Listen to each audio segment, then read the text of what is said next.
મહાત્મ્યના 6થા અધ્યાયમાં શિવપુરાણ કેવી રીતે શ્રવણ કરવું એની વિધિ બતાવીશ.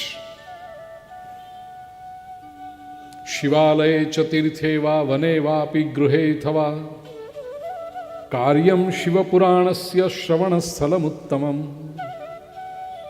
શિવ મંદિર હોય, કોઈ તીર્થક્ષેત્ર હોય, સરસ મજાનું શાંત ખુલ્લું જગ્યા હોય જ્યાં લોકો એકાગ્રતાથી બેસીને કથા શ્રવણ કરી શકે, અથવા પોતાનું ઘર હોય ત્યાં આગળ કથા શ્રવણ થઈ શકે છે. વિવાહે યાદૃશમ ચિત્તમ તાદૃશમ કાર્યમેવ. પરિવારમાં દીકરા કે દીકરીના લગ્ન લીધા હોય તો કેવો ઉત્સાહ હોય, એવા ઉત્સાહથી શિવપુરાણની કથા કરવી એવું કહ્યું છે. તમે બધા આ સરસ મજાના તૈયાર થઈને આવો ને. ઘણા લોકો એમ સમજે કે તો મુખ્ય યજમાન તૈયાર થઈને, મુખ્ય યજમાન તો થાય જ, તમારે બધાએ પણ સરસ તૈયાર થઈને આવવાનું, કારણ કે ભગવાન શંકર તમારા અંતઃકરણમાં પણ બેઠા છે. તમે પણ શિવપુરાણ સાંભળો છો, તમે પણ શિવ સ્વરૂપ છો. તમારે એમ જ નક્કી કરવાનું કે આપણે જાણે આપણા દીકરા દીકરીના લગ્ન લીધા હોય ને કેમ જતા હોય પ્રસંગમાં, એવા સરસ તૈયાર થઈને. અમે બધા રૂપાળા લાગો છો, પણ કાલથી વધારે તૈયાર થઈને આવજો. આવું લખ્યું છે ગ્રંથમાં, એટલે હું તમને કહું છું. ખર્ચો કેટલો કરવો એ પણ, દીકરા દીકરીના લગ્ન લીધા હોય તો કેવા ઉત્સાહથી કરીએ આપણે, એવી રીતનું કરવું.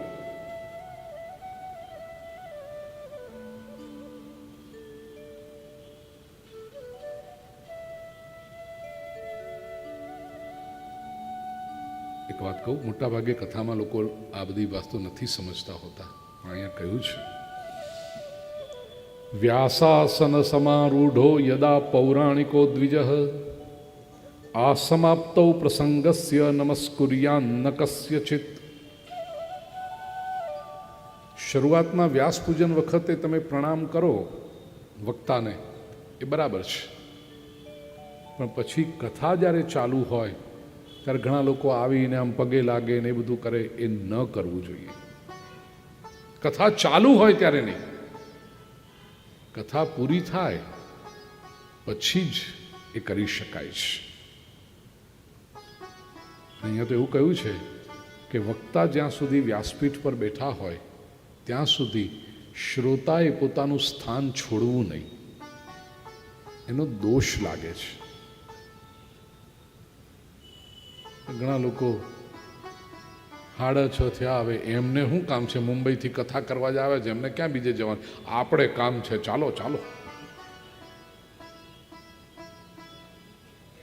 અનુશાસનની બહુ જરૂર છે કથામાં.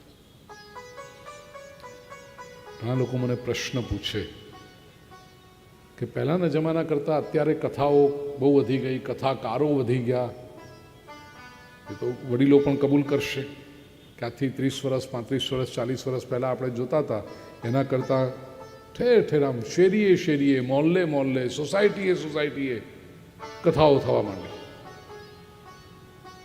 કથાકારો પણ એટલા બધા વધી ગયા. હવે શાસ્ત્રનો અભ્યાસ કેટલો એ હવે આપણે હાથ જોડીએ, એ ચર્ચામાં ન જઈએ તો જ વધારે સારું. જરાક કંઈક 2-4 ભજન ગીતો ગાતા આવડી ગયા, 2-4 ટૂચકા દ્રષ્ટાંત કહેતા આવડી ગયા એટલે થઈ ગયા કથાકાર શાલ ઓઢી ઓઢીને. ના, હું મોહિતની વાત નથી કરતો, એને શાલ ઓઢી.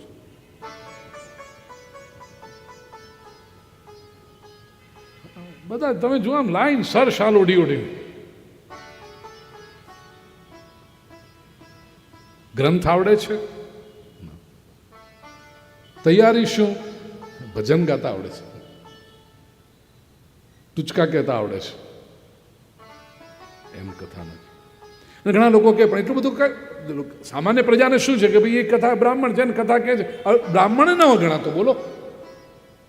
આ એક દુઃખની વાત છે. વ્યાસપીઠ પર બેસનાર કમસે કમ જન્મથી કર્મથી બ્રાહ્મણ તો હોવો જોઈએ.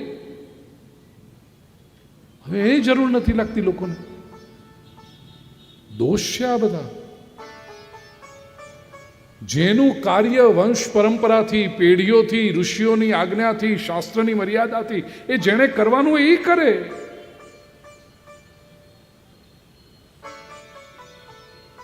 કઈ ઘણા લોકો પછી પરિણામ કેમ નથી આવતું? ના આવે ને. આ તો એના જેવી વાત છે કે ડૉક્ટર પાસેથી કે વૈદ્ય પાસેથી દવા લઈ આવ્યા છીએ પણ પરિણામ નથી આવતું.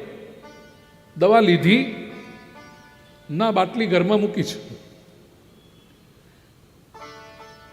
ડૉક્ટરે જે નિયમો પાળવાના કહ્યા હતા કે આટલું ખાજો, આટલું નહીં ખાજો, આમ નહીં કરતા, તેમ નહીં કરતા, એ બધું કરો છો? ના. ચરી પાળી? ના. તો પરિણામ કેવી રીતે આવે?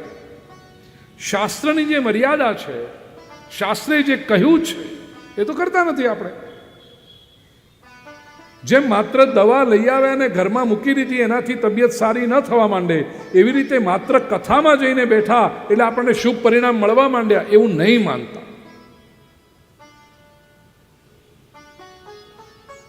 વક્તા કેવા હોવા જોઈએ સ્પષ્ટ લખ્યું છે, અને ગ્રંથમાં જે લખ્યું છે એ વાંચીને તમને કહું છું.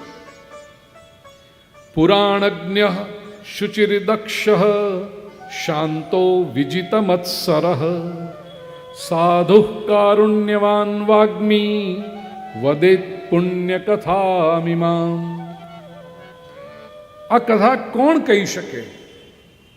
પહેલું કારણ કહ્યું પુરાણજ્ઞ, જેણે પુરાણોનો અભ્યાસ કર્યો છે, જેને પહેલું તો સંસ્કૃત ભાષા આવડે છે.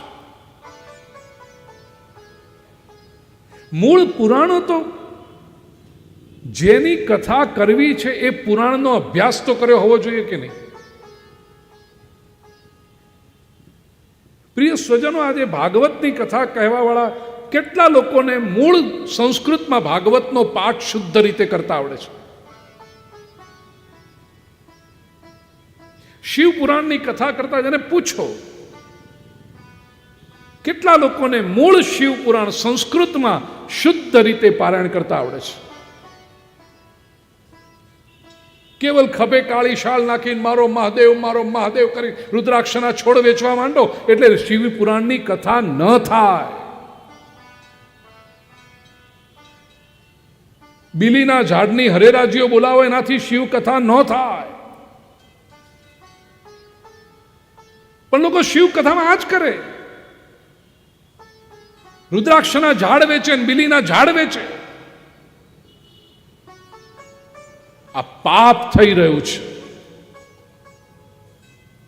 જેને વ્યાસપીઠ પર બેસવાનો અધિકાર નથી, જન્મથી અને કર્મથી બ્રાહ્મણ નથી, સંસ્કૃત ભાષા જેને આવડતી નથી, શિવ પુરાણ જેને મૂળ પારાયણ કરતા જેને આવડતું નથી, આવા લોકો વિશ્વ વિખ્યાત શિવ કથાકાર સમાજને પરિણામો ભોગવવા પડે છે. પ્રિય સ્વજન,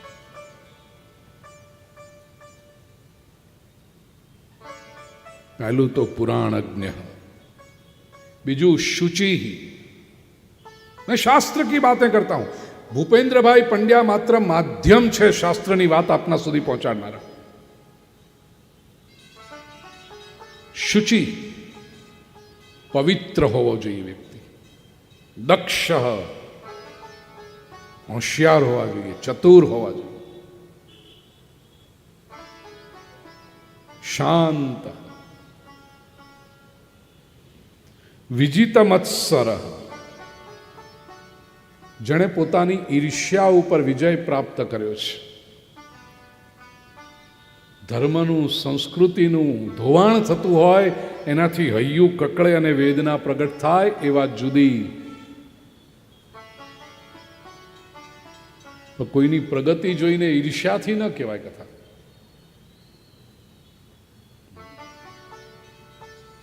સાધુ, અહીંયા સાધુ શબ્દની વ્યાખ્યા છે જે સરળ અંતઃકરણનો છે, સીધો વ્યક્તિ છે, સ્ટ્રેટ ફોરવર્ડ. સાધુ, કારુણ્યવાન, કરુણાવાન હોવા જોઈએ. વાગ્મી, વાગ્મી એટલે અનેક શાસ્ત્રોનો, અનેક ભાષાઓના જાણકાર. આ વક્તાના લક્ષણો છે. વદેત પુણ્ય કથામિમા, જેમ વક્તાના લક્ષણો છે તે શ્રોતાના પણ લક્ષણો છે. શ્રદ્ધા ભક્તિ સમાયુક્તા નાન્ય કાર્યેષુ લાલસા વાગ્યતા શુચયો વ્યગ્રા શ્રોતારઃ પુણ્યભાગિનઃ. આવા જો શ્રોતાઓ હોય તો એને પુણ્ય પ્રાપ્ત થાય. કેવા? શ્રદ્ધા ભક્તિ સમાયુક્તા, જેનામાં શ્રદ્ધા છે, ભક્તિ છે. નાન્ય કાર્યેષુ લાલસા, અન્ય કાર્યેષુ લાલસા ન. કેવળ ભગવત કથા સાંભળવામાં જેને આનંદ આવે છે,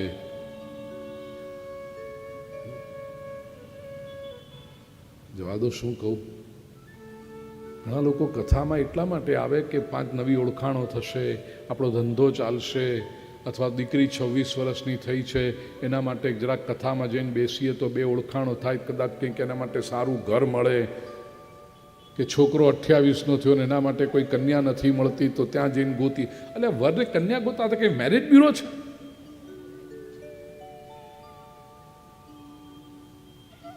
પીપલ હેવ ડિફરન્ટ એજન્ડાઝ. કાંઈ નહીં તો સોશિયલાઇઝિંગ થાય ને કંઈક 5 નવી ઓળખાણો થાય તો આજે નહીં કાલે કામ લાગશે. નાન્ય કાર્યેષુ લાલસા, કેવળ ભગવત કથા માટે હોય. વાગ્યતા,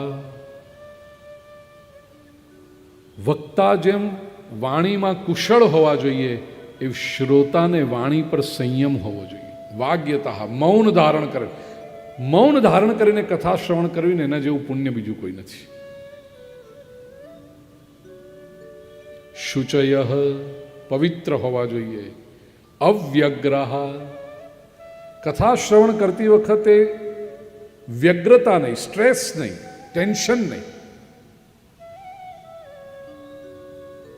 કથા પૂરી થાય ને પછી ત્યાં પહોંચવું છે, ટ્રાફિક નડશે તો શું કરશું, હજી તો ઘરે જઈને કુકરની સીટીઓ વગાડવાની છે, પેલા આવી જશે, પેલા આમ થશે, તેમ થશે, ફલાણાનું આમ કરવાનું છે, કાલે પેલું કરવાનું છે.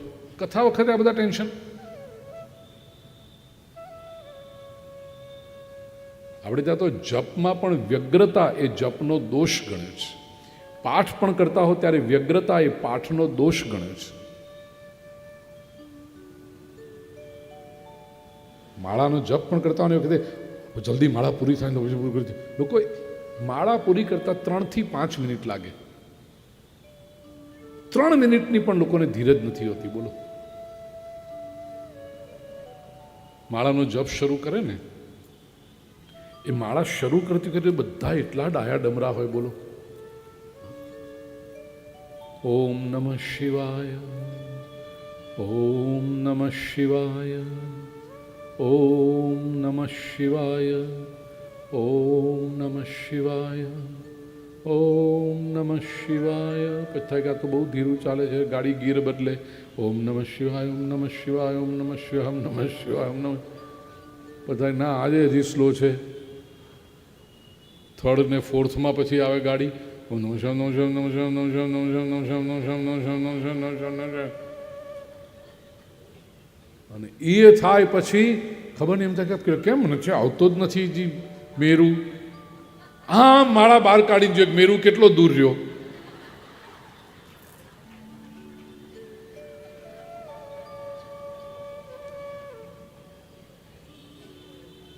આ તમે બધા હસો છે એના પરથી લાગે છે કે તમે આવું કરો છો.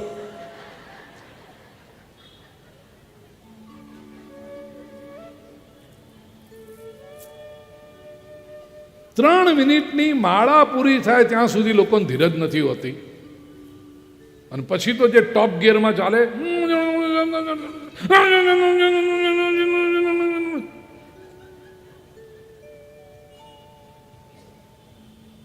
આ માળાનો કોઈ અર્થ જ નથી.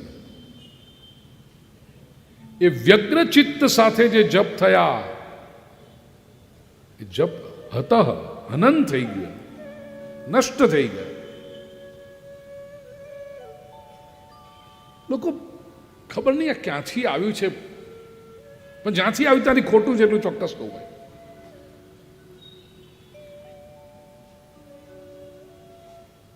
તમે જે કોઈ સ્તોત્ર કરતા હોય એનો એક પાઠ કરો, શાંતિથી કરો, એનો અર્થ સમજીને કરો, અને કરો ત્યારે તમારા હૃદયમાં ભક્તિનો આનંદ વધવો જોઈએ, તમારા ઈષ્ટ તરફનો પ્રેમ વધવો જોઈએ. એવી રીતે એક પાઠ કરો. ભલે સ્તોત્ર બોલતા તમને 5 મિનિટ લાગે, પણ ઘણા લોકો 50 વખત પાઠ કરીશ ને, 40 વખત પાઠ કરીશ ને, 100 વખત પાઠ કરીશ ને, રોજના આટલી વખત કરીશ, અને પછી જે ગરેડી પાડતા હોય મશીનની જેમ, ક્યારે પૂરું થાય, ક્યારે પૂરું થાય. ભાઈ સાહેબ, એક વખત કરો પણ સરસ રીતે કરો, એમાં તમારો ભગવાન રાજી રહેશે. તમે 40 વખત કરશો પણ વડું કરીને કરશો ને, એમાં નહીં તમે રાજી રહો, નહીં ભગવાન રાજી રહો. કેવળ ટેન્શન ટેન્શન ટેન્શન, બસ.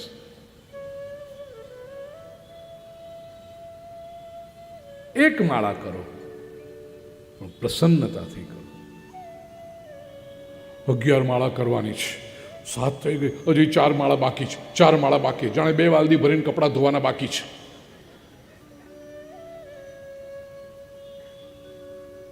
ટેન્શન થાય છે. વ્યગ્રતા નહીં હોવી જોઈએ. વ્યગ્રતા એ ભક્તિની દુશ્મન છે. ભગવાન શંકરમાંથી તમે જો, ભગવાન ક્યારે આમ કેવા પ્રસન્નતાથી બેઠા હોય, ભોળોનાથ. ભગવાન શંકરના મુખારવિંદ પર ક્યારે આપે વ્યગ્રતા જોઈ, ટેન્શન જોયું? ક્યારે?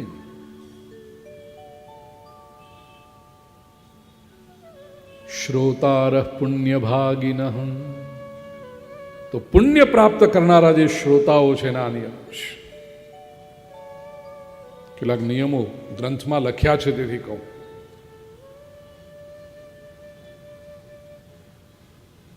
કથા જ્યારે ચાલી રહી હોય ત્યારે વચ્ચેથી ઊભા થઈને જે જતા રહે છે એ લોકો, એની સંપત્તિ નાશ પામે છે. ભોગાંતરે પ્રણશ્યંતિ તેષામ દારાદિ સંપદ. જે પુરુષો પાન ખાતા ખાતા, મસાલા ખાતા ખાતા કથા સાંભળે છે, એ નરકમાં યમદૂતો એને એની જ વિષ્ઠા ખવડાવે છે. એટલે આવાવાળા હશે, જરા સાંભળી લેજો.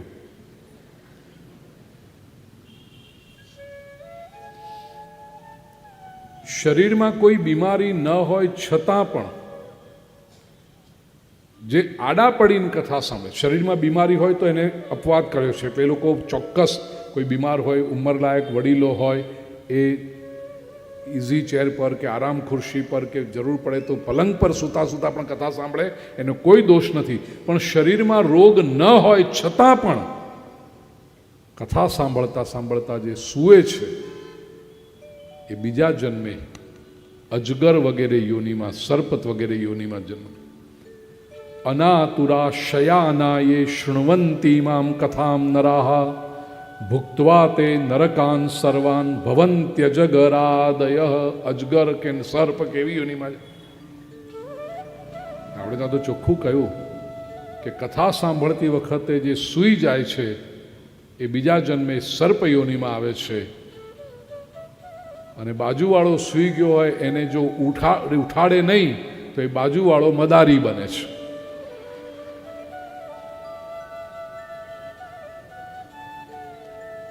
હવે નક્કી કરો કે આવતી યોનિમાં શું કરવું છે. સર્પ તો નથી જ બનવું, મદારી તો બિલકુલ નથી બનવું. એટલે આપણે તો નહીં જ ઊંઘવાનું, પણ બાજુવાળાને ઊંઘવાય નહીં દેવાનું.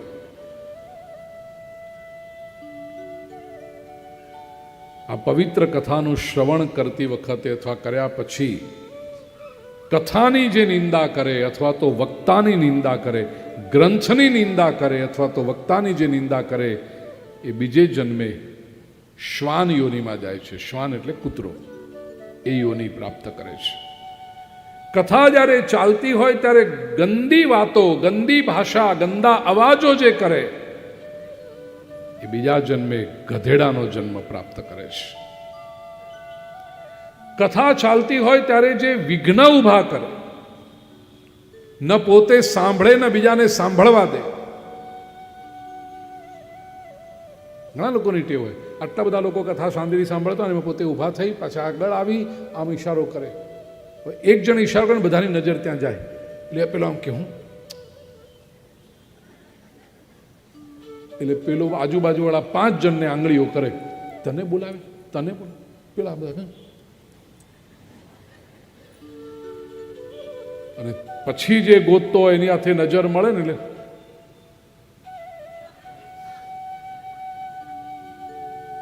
કેટલો મોટો લીસોટો પાડ્યો આણે.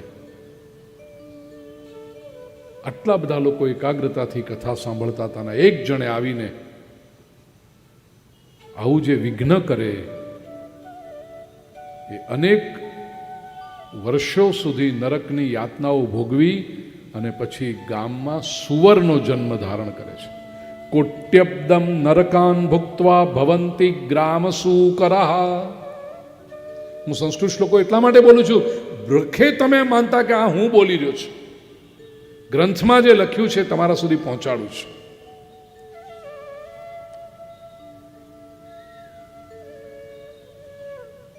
ત્યારબાદ જ્યારે વિનંતી કરી કે શિવ કથાનું આટલું સુંદર ફળ છે એ પ્રાપ્ત થાય એનો ઉપાય બતાવ્યો છે, અને મહાત્મ્યને વંદન કરી ગ્રંથનો આરંભ કર્યો, શિવ મહાપુરાણનો. બહુ સમય આપણો પણ થયો છે, એટલે સ્કંદ પુરાણ અંતર્ગત મહાત્મ્યને આપણે વંદન કરીએ.